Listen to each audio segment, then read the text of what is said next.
Jonathan Reed stood on the rooftop terrace of the Palácio Belmonte, looking over the orange-lit sprawl of Lisbon's Alfama district. The city below was alive with echoes of Fado music, tangled alleyways, and stories far older than him. He should have felt something, relief, awe, even peace. But all he felt was the numb hum of his second glass of gin sliding down his throat. The air was warm, perfumed with citrus and ocean breeze. Still, he couldn't breathe. His assistant had begged him to reschedule the trip. The European investors can wait, she'd insisted, knowing he was running on fumes.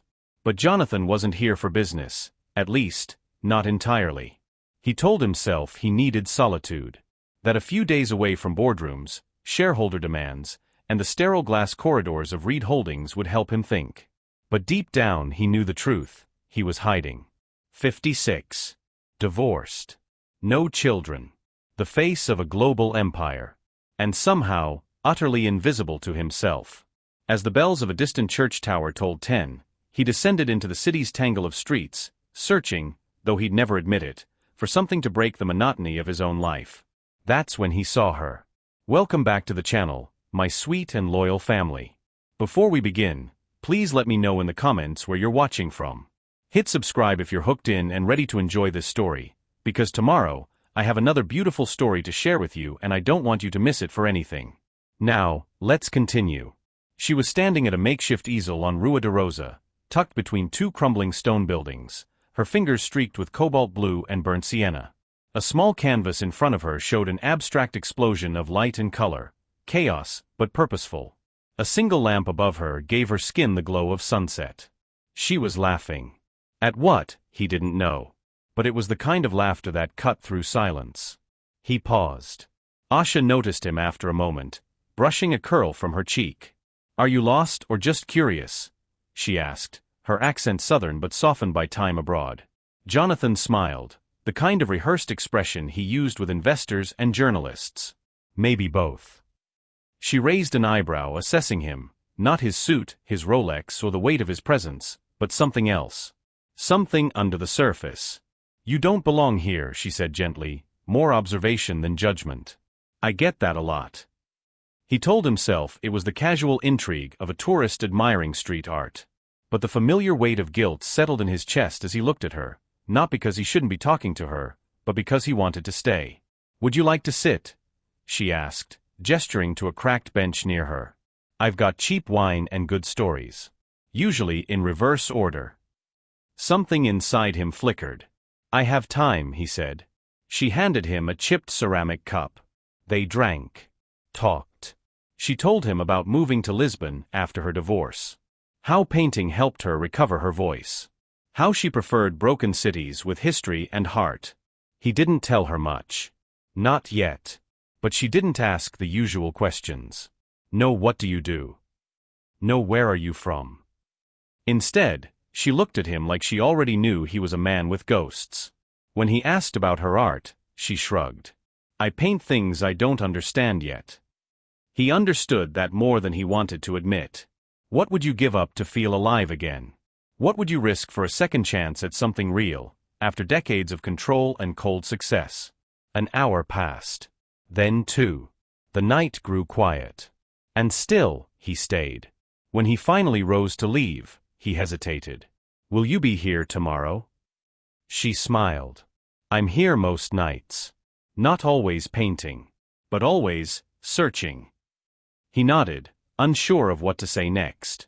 As he turned to go, Asha called out, "You've got the look of a man who's been powerful for too long. Careful, that kind of armor cracks hard." He paused. Let the words sink in. Then disappeared into the Lisbon night, feeling, for the first time in years, seen. Jonathan hadn't meant to go back the next night.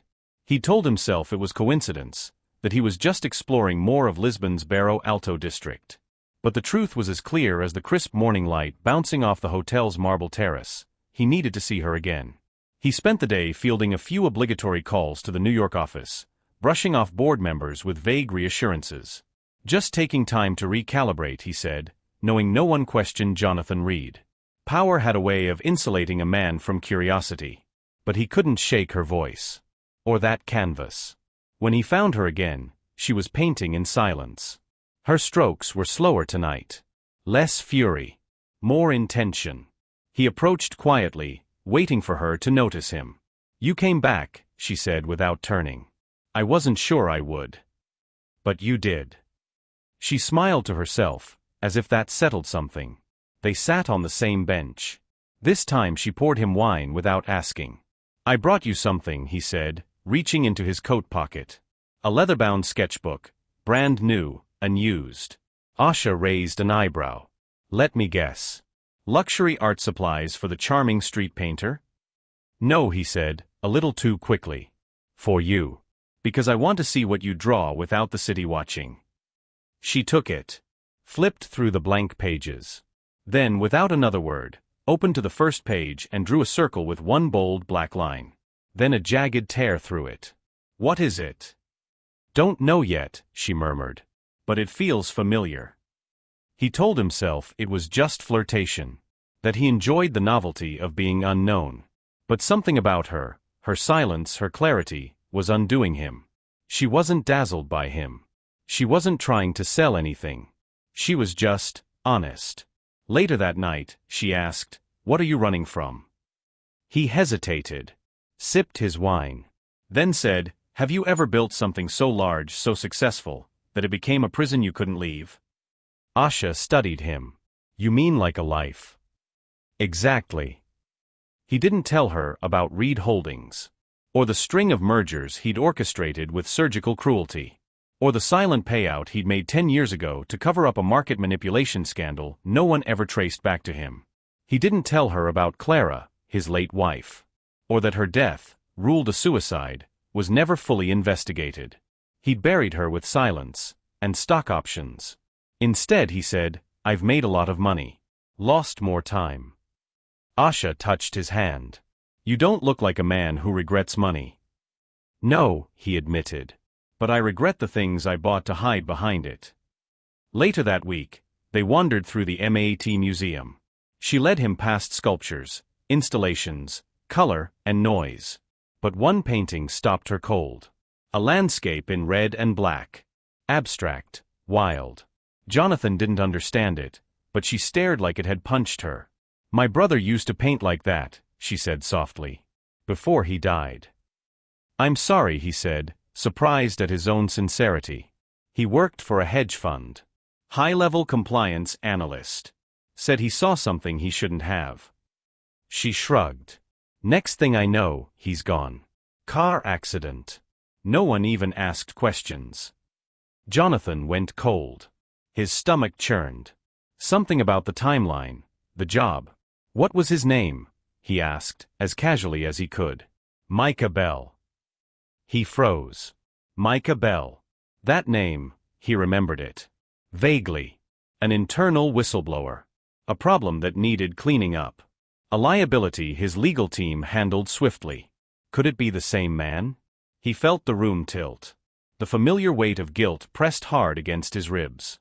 If it was the same Micah Bell, then Asha wasn't just a stranger. She was a thread, one tug away from unraveling the very lie he'd spent a decade burying. Asha turned to him. "Funny, huh? I left the States to escape ghosts. And here I am, talking about him with a stranger." Jonathan smiled tightly. "Maybe we're all just waiting for the right ghost to find us." That night, as they walked back to her apartment, she leaned into him. He could have stopped it. Should have. Instead, he kissed her. "If the person who awakens your soul is also tied to the darkest part of your past, do you tell them the truth, or do you lie to protect what you finally found?" They became inseparable. Days spilled into nights, mornings into whispered coffee rituals on Asha's sunlit balcony. Jonathan's world condensed into color-streaked canvases, the sound of Fado drifting in from the street below, and the way Asha's laughter cracked through his carefully cultivated silence. For the first time in years, he wasn't Jonathan Reed, CEO of Reed Holdings, financial predator, Wall Street oracle. He was just John, a name he hadn't heard in decades. A name Asha gave him without asking. But every perfect moment came with a shadow. He watched her sleep some nights, fingers curled into the pillow, breath soft and even. And every time he wondered, what would happen when she learned who he truly was? One evening, They visited a wine cellar tucked beneath an old monastery. The air was cool and damp, the scent of aged oak and earth clinging to every breath. As they sipped a deep, bitter red, Asha turned to him. "I googled you," she said, not accusing, just matter of fact. His heart stuttered. "Oh." He sipped his wine with practiced calm. "You're not John. You're Jonathan Reed." She smirked. "Billionaire. Scary rich. Controls half of Lower Manhattan. Your face was in Forbes." He tried to laugh. "And yet you're still here." Asha leaned in. "I'm not interested in your money, Jonathan. But I am interested in why a man like you lies about his name." "I just wanted to be seen for who I am," he said. "Not the company. Not the headlines. Just the man."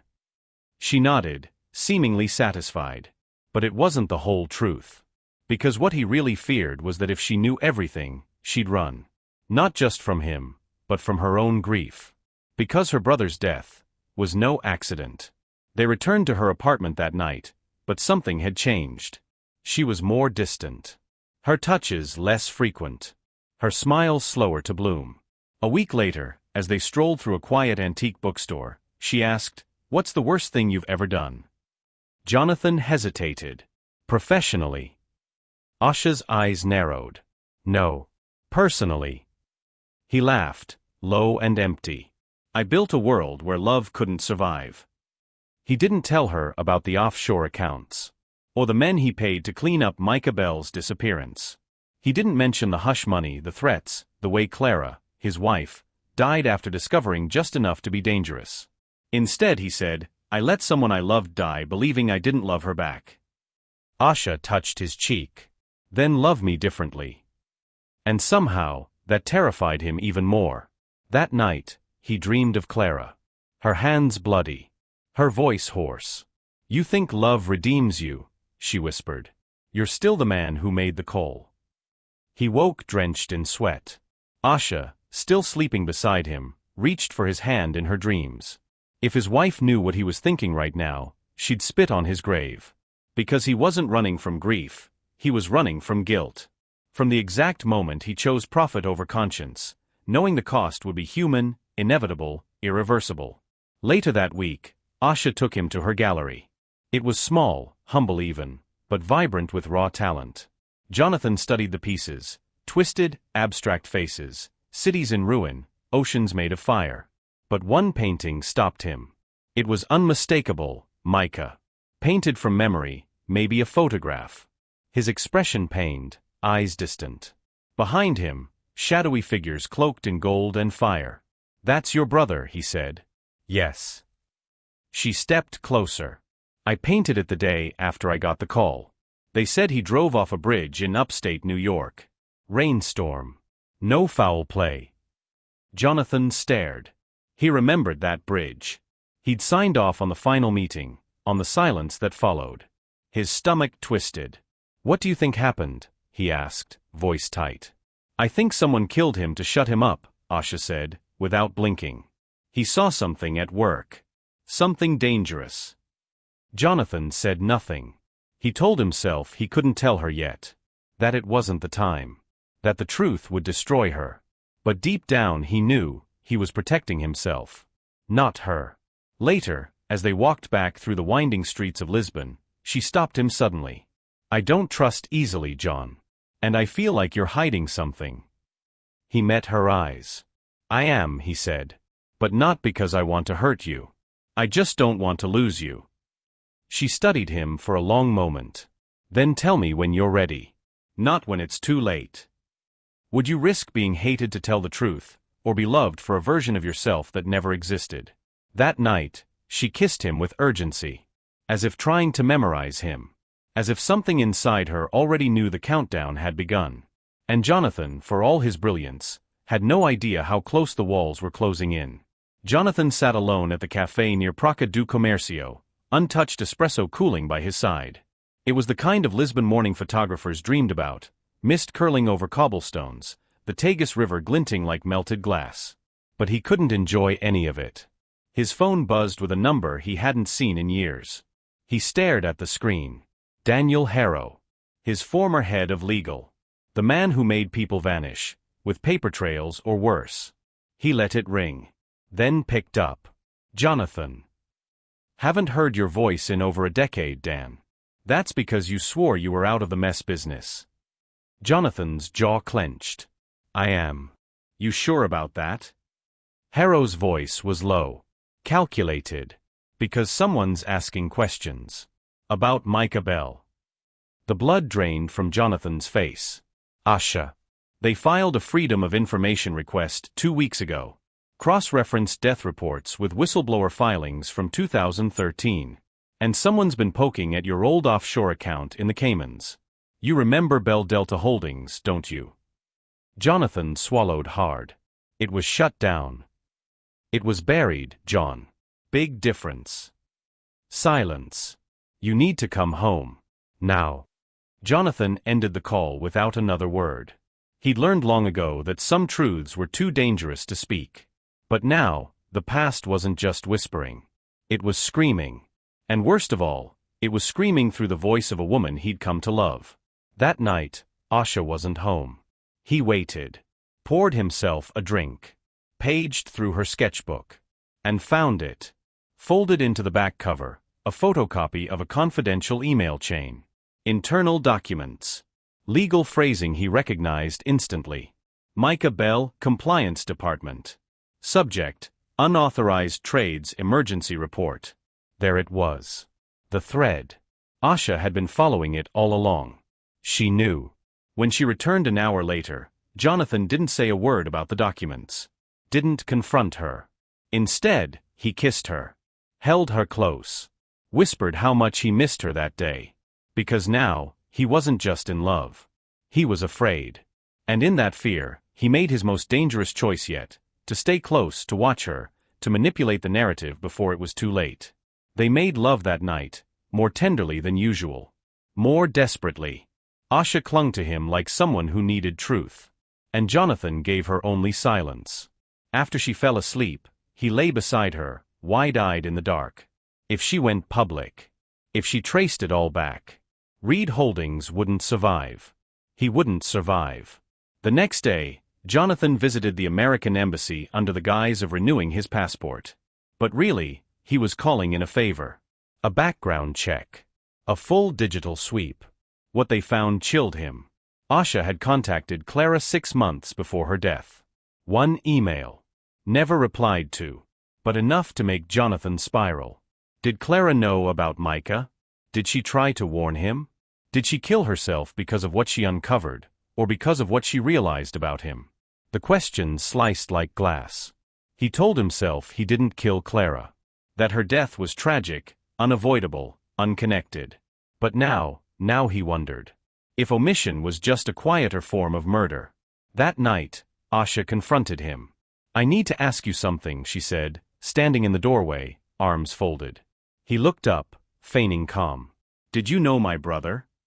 The words hung between them like smoke. Jonathan hesitated for just a second too long. No, he said. Flat. Controlled. Asha's eyes narrowed. Not even in passing. Never met him. I'm sorry. She studied him. Because I found a company, Bell Delta Holdings. It was owned by a shell firm traced to Reed Holdings. The same Reed Holdings that you, conveniently, claim to just advise now. He stood. Where is this going? I think you knew him, she said, voice trembling. I think you were there when he tried to speak up. And I think you helped bury him. Silence. Then Jonathan said the most dangerous thing he'd said yet. You're upset. And grieving. That can warp things.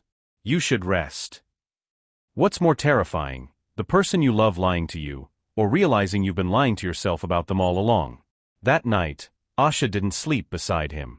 She locked the door to her studio. And Jonathan sat alone in the dark, finally understanding the cost of every lie he'd told. She was never just a woman. She was the reckoning. And she was coming. The days that followed were colder. Not in weather, but in air, in silence, in glances that refused to meet. Asha moved around the apartment like a ghost in a home she no longer trusted. She no longer offered him wine. She no longer asked him to stay. Jonathan tried to pretend things were normal. He brought fresh bread, cafe espresso, even a small canvas from a vendor in Alfama. She took them all wordlessly, placed them down, and walked away. It was a kind of punishment he wasn't used to, not rage, not accusations, just absence. He couldn't take it. On the third day, he stood in the center of her gallery as she painted, silent, focused, furious. Her canvas bled with reds and charcoals, angry and incoherent. A man's face, half-finished, half-burned. He watched her for several minutes before he spoke. "I want to explain." She didn't look at him. "You had your chance," she said. "I didn't know who Micah was, not at first. But I did know the kind of world he was stepping into. I knew what the people I worked with were capable of." Asha stopped painting. Her hand trembled, brush suspended in the air. "So you're saying you stood by?" "I'm saying I was part of it." His voice cracked. "Not in the way you think. I didn't order anything. I didn't know what they would do. But I knew enough to ask questions. And I didn't. Because I didn't want to know the answers." Asha turned to him, eyes wide, jaw tight. "You let him die." The familiar weight of guilt settled in his chest. Not just for Micah, but for all the lives lost in the machine he built. Clara. Micah. Maybe even himself. He had been eroding for years. But now he felt every fracture all at once. "I was trying to protect you," he said. "No," she snapped. "You were protecting you." The words shattered something in the room. A final wall. A final pretense. She stepped toward him, closer than she had in days. "You lied to me, John. Over and over. And you were falling in love while hiding the truth about my brother's death." Jonathan's breath caught. "I am in love with you," he said, as if saying it might save him. Asha blinked. For a moment, her face softened. "Then prove it," she whispered. "Tell me everything. Not some softened version. Not the corporate script. The truth. Every piece." He did. They sat on the studio floor for hours, surrounded by unfinished canvases and broken wine glasses. He told her about Bell Delta Holdings. The offshore cover. The board's panic when Micah flagged a pattern of illegal trades. How Harrow convinced him to look the other way. "They'll handle it," he'd said. He told her about Clara. The day she'd found an encrypted email on his laptop. How he'd gaslight her, made her question her own sanity. And how, 3 months later, she stepped off the terrace of their penthouse in Manhattan. "I didn't push her," he said, voice hoarse. "But I might as well have." Asha didn't cry. She just sat there, silent, hollow. When he finished, she stood and walked to her easel, picked up a thick brush, dipped it in black, and painted a long dark stroke across the unfinished face on the canvas. "I thought I was painting my brother," she said quietly. "But now I see. I was painting Liu." The next day, she was gone. No note. No goodbye. Just a bare apartment and a missing suitcase. Jonathan didn't chase her. Instead, he sat alone in her gallery, staring at the half-finished painting. The man behind the shadow. A fractured face that now looked terrifyingly like his own. Back at his hotel, he made a call to Daniel Harrow. "You still have access to the offshore servers?" Jonathan asked. There was a pause. "I do," Harrow replied. "Why?" Jonathan stared at his reflection in the window. "Because I'm going to burn it all down." He told himself it was justice. But deep down, he knew it was the only way left to make her see he was more than the man who stood by. That even monsters could bleed, if someone made them human again. He returned to New York within 48 hours. Flew first class. Took no calls. Walked into the skyscraper bearing his name and held a press conference the very next morning. He resigned. Effective immediately. Citing personal transformation. But the press wouldn't have to wait long for the truth. Because that same night, Jonathan sent an anonymous file dump to 5 major investigative journalists. Inside were copies of the entire Bell Delta cover-up, internal memos, wire transfers, and the email chain that led directly to Micah's final whistleblower message. And he attached a letter. Signed, Jonathan Reed. Is redemption still redemption if it costs everything you've built? Or is it only real when you give it away without expecting to be forgiven? The fallout was immediate. Stocks tanked. Executives fled. Daniel Harrow was arrested boarding a private plane. And Reed Holdings, his legacy, was now synonymous with betrayal, corruption, and death.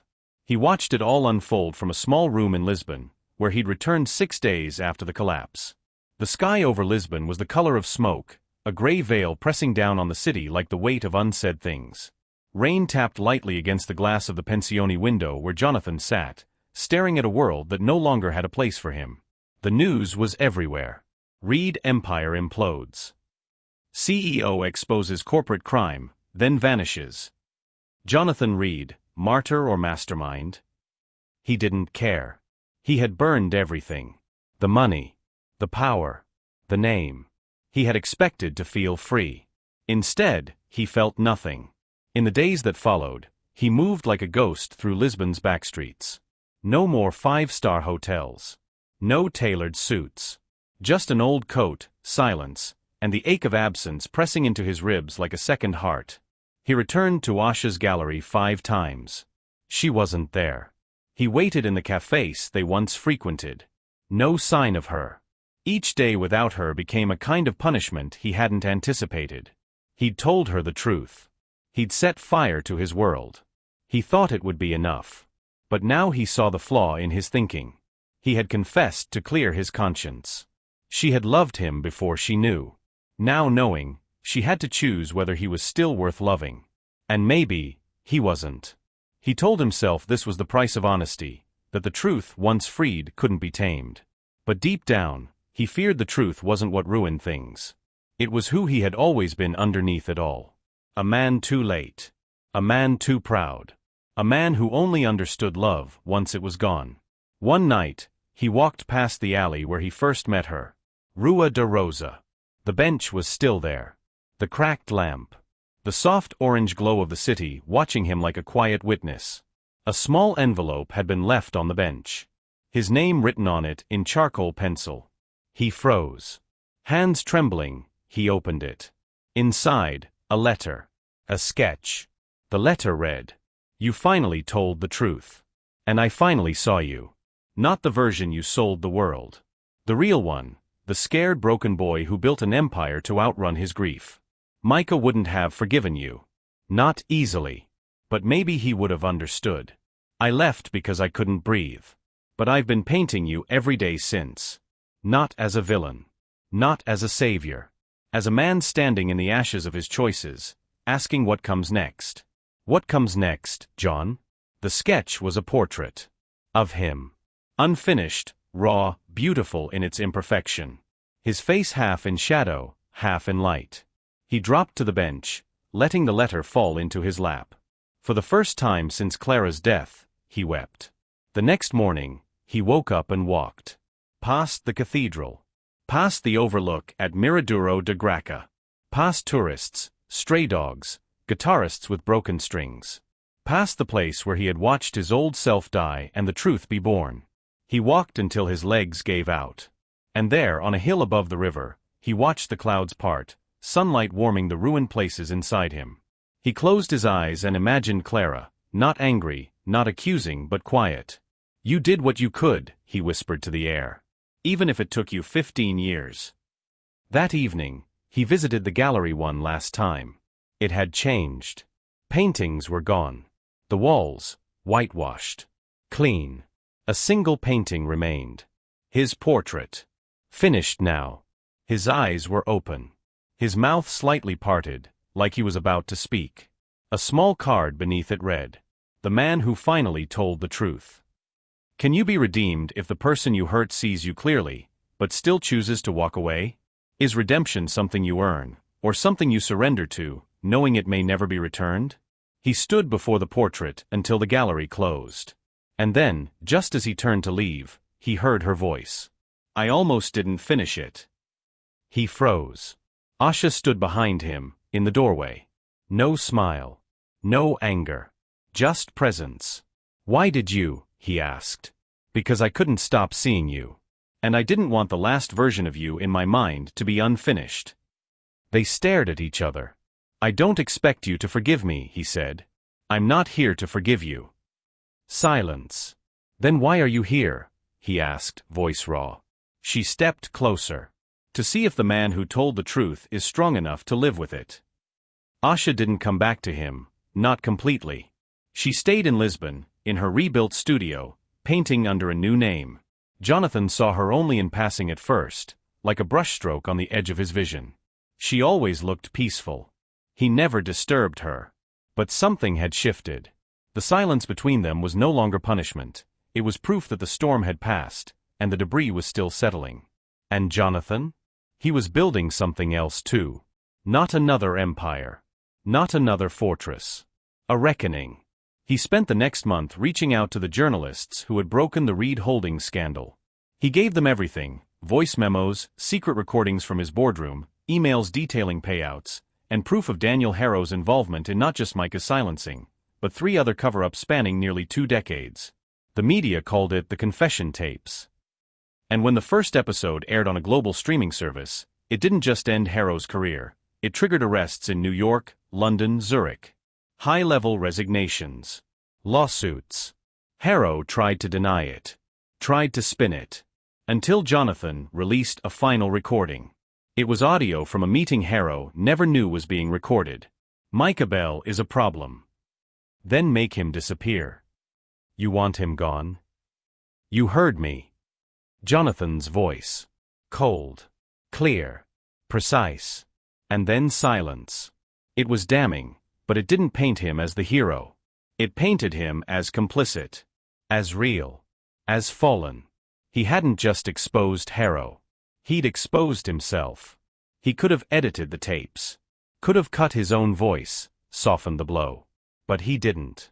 Because if redemption was real, it couldn't be curated. It had to come soaked in blood and truth. The fallout hit like an avalanche. Government hearings. Massive lawsuits. Harrow was arrested for obstruction of justice and conspiracy. Reed Holdings was sold for scraps. The empire that once held the financial world in its iron grip was now dust. Jonathan walked Lisbon streets anonymously, his name now infamous. He was no longer approached with reverence, but with a mix of disdain, curiosity, and occasionally pity. He stayed in a small apartment above a bookstore. Drank coffee that burned his tongue. Wrote letters to Clara he never mailed. Asha visited only once. She stood at the threshold, a letter in her hand. "I heard the recording," she said. He looked at her, hollow. "I didn't expect you to come." "I didn't come for you," she said. "I came for Micah." She placed the letter on the table. Turned to leave. Jonathan reached out. "Wait." A pause. "I loved him," she said. "Not just as a brother. As a lighthouse. He tried to do what you did, only he died for it. And you? You got a redemption arc." He flinched. "You're right," he said. "And I'll never stop carrying that." She turned to him one last time. "Then carry it well." As she left, Jonathan realized something brutal. He had lied to himself all along. He thought he sought redemption. But really, he wanted relief. He hadn't exposed Harrow out of courage. He'd done it because it was the only thing left to control. Even his morality had been a transaction. Is it still justice if you do it to feel clean again? Or is that just the final, most dangerous lie, the one you tell yourself to sleep at night? A week later, Jonathan gave his last interview. A dim-lit room. No makeup. No handlers. No pre-approved questions. The interviewer asked, "Do you believe you were a good man who made bad choices, or a bad man who finally did one good thing?" Jonathan stared into the camera. "I was a man," he said. "That's all." The final scenes from the documentary showed footage of Harrow being led into a federal courthouse in chains. Micah's face, from a family photo Asha provided, appeared on screen. Then the words, "Justice takes time. Truth takes longer. But pain never forgets." The gallery reopened quietly. A new exhibition, The Men We Loved Who Fell Apart. Jonathan went alone. He bought a ticket. Waited in line. And when he reached the final painting, it stopped him cold. It was him again. Painted by Asha. But this time, he wasn't alone. Micah stood behind him in the shadows. Clara stood in the light, just beyond reach. And Asha, her figure painted near the bottom corner, watching. Not forgiving. Not condemning. Just watching. A plaque read, "What we do with our wreckage." Spring came late to Lisbon that year. The jacaranda trees outside the pensione bloomed slow and uncertain, like the city itself was holding its breath. Jonathan sat on the bench on Rua de Rosa, the same one where he first saw Asha. Where her laughter first cracked open the armor he'd worn for decades. He wasn't waiting for her anymore. He knew better than that. He just liked to sit where the ghosts gathered. It was where the past didn't feel so far away. A child ran past him, chasing a paper kite. A couple laughed nearby, arms linked. The world was still moving. That was the cruelest part. It didn't stop for anyone, not even the ruined. Jonathan folded the sketch Asha had given him, his unfinished face, the one she'd drawn before she knew everything. He carried it like a relic now. A reminder of who he almost became, but didn't. He taught English now. Twice a week. Small classes. Locals. Tourists. People passing through Lisbon trying to find pieces of themselves in a language that wasn't their own. He never told them who he was. Not even when one of the younger men said, "You kinda look like that billionaire who blew up his company." That guy. What's his name? Jonathan smiled. Nah. He was taller. They all laughed. He didn't need to be seen anymore. Not by the world. Not by investors. Not even by Asha. Because for once, he had chosen something not to be admired, but to be honest. He hadn't spoken to her since the gallery. But one afternoon, while sweeping his tiny apartment, he found a package slipped under the door. No return name. Just a Lisbon postal stamp and his address, handwritten in soft charcoal strokes. Inside, a painting. Small. Just 8 by 10. It showed a man, older, hunched, seated on a bench. His back to the viewer. Ahead of him, an open field. Wild. Alive. Unknown. And in the corner of the canvas, a faint splash of blue. The same cobalt Asha had once stained her hands with when they first met. No letter. No explanation. Just the painting. But it said everything. She saw him. Still. From a distance. Maybe not with love. But with understanding. Later that evening, he walked through the Alfama, lantern swaying gently in the ocean wind. He passed Asha's gallery. The lights were off. The shutters drawn. But the window display held a single canvas now. A new one. A man, faceless, walking into the sea. Alone, but upright. And beneath it, the words, "We forgive in silence." Forgiveness wasn't always about words. Sometimes it came in brushstrokes. In empty benches. In unfinished portraits. In lives lived humbly after a storm. Redemption wasn't about being clean. It was about staying in the mess long enough to make something honest out of it. Jonathan stood there for a long time, watching his reflection blur against the glass. He didn't cry. He just nodded once, as if agreeing with the past. Then turned. And walked back into the Lisbon night.